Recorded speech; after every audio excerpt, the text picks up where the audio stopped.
Hey everyone, welcome to New Bear. Today we're going to look at a hanging cluny. This is the second video in the cluny series. In the first video we looked at what a cluny is, some of the different types and how to make a regular cluny. We covered a lot of information that is also important for today's video, such as the difference between your warp and weft threads, why you need to pull your thread down after each pass, and how tensioning your weave shapes your cluny. This is really good background knowledge to have. It will help with your cluny making.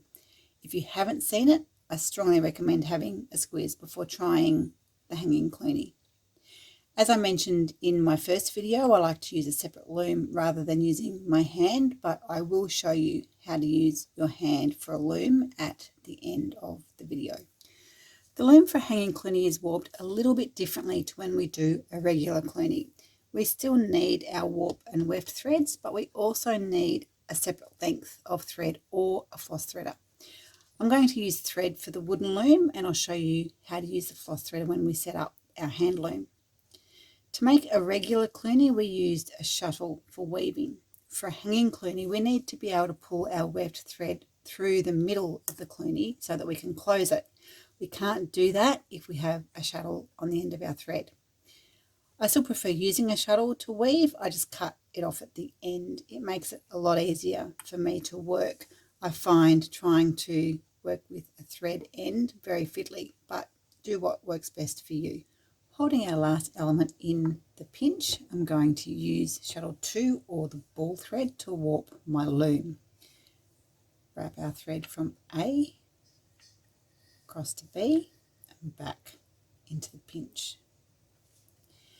A separate piece of thread, which we're going to call thread C, is looped over the middle pegs and placed into the pinch. By looping our single thread, we now have 2 threads for our middle warp. Don't let this confuse you. The loop is what we want here, not the double threads. When we weave, this will be treated as one warp. This is basically a large version of the magic thread trick. That's all we're doing here. This loop will be used to close our cluny and get rid of a tail. Okay, we're ready to weave. Our thread goes under the first warp, over both threads in the middle, and under the third. Back the other way, we're going over, under, and over.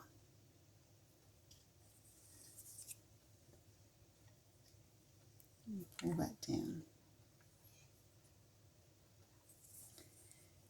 Again, we're going under, over, and under.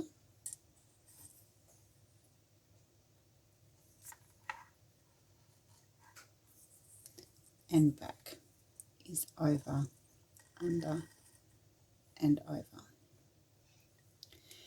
In the first video, I talked about how pushing our weft thread down and tensioning our weave is important for getting a smooth, well-shaped cluny.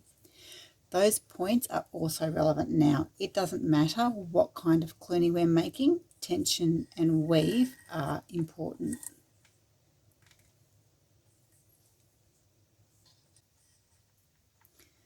When our cluny is the size we want, I'm going to cut a long tail from our shuttle.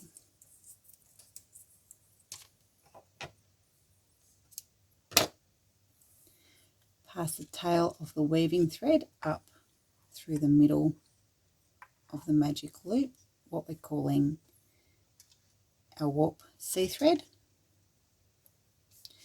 When we do the magic thread trick, we need our tail long enough so that it has some slack in it.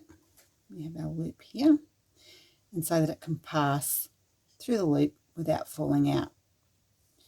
Take the warp C loop off the pegs and place crochet hook or finger. I like to use my wooden holder through the loop.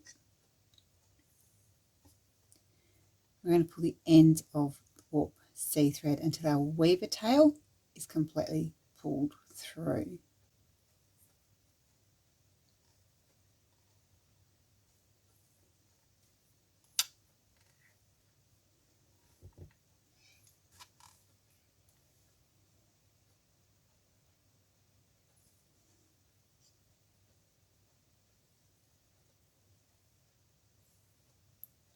rid of our magic loop thread, our warp C thread.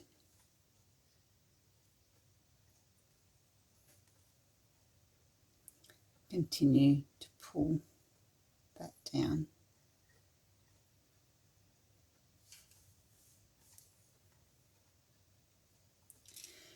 Place the warp threads from A and B onto one peg. This prevents it from twisting. We're going to pull on our warp thread, which will close that loop.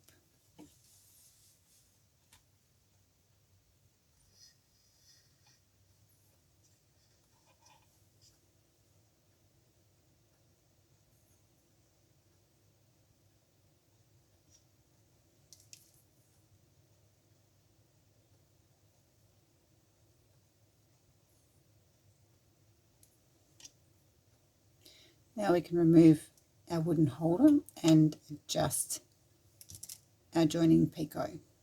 If you don't need a joining picot for your Cluny later on, you can simply pull this all the way down and then adjust your purple thread.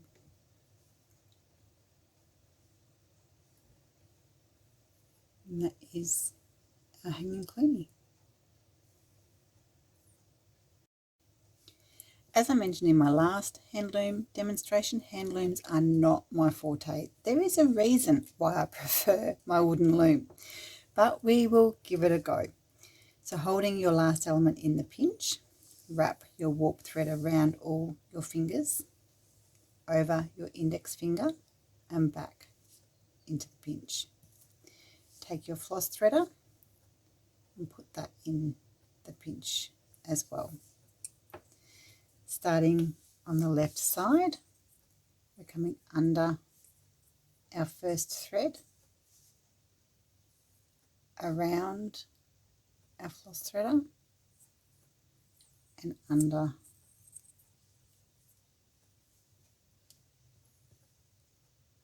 our other thread.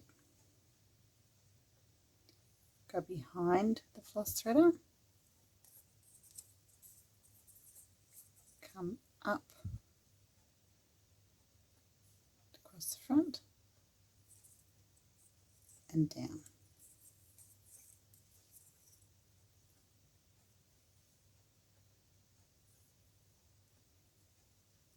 Behind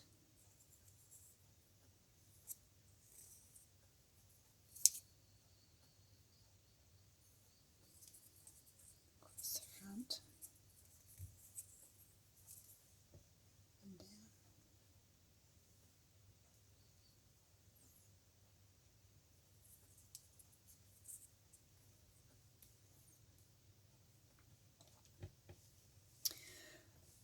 Okay, it's not very big, but I'm really struggling to get this to look halfway decent. So we're just going to leave it at that. When you're ready to close your Cluny, same as we did before. Your weaving thread passes through the middle of your floss threader. Grab the end of your floss threader and pull that down.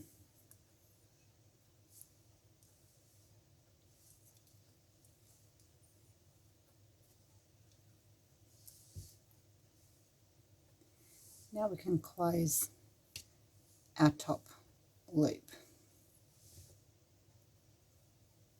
And same as before, if you want a picot, then don't close it all the way.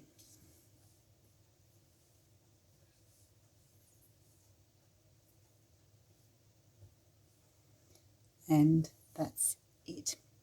I hope you enjoyed the video. See you next time.